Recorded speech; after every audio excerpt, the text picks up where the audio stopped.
Then to delete assets is very simple. I would recommend always to download them using the forms or using the via sheet. And then in this case, I will look for a specific project that I have in my system.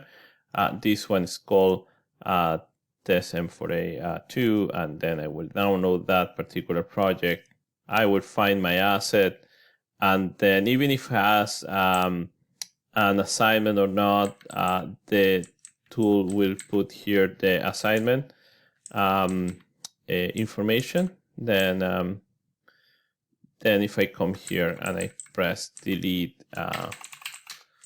you will see that that will upload with no problem.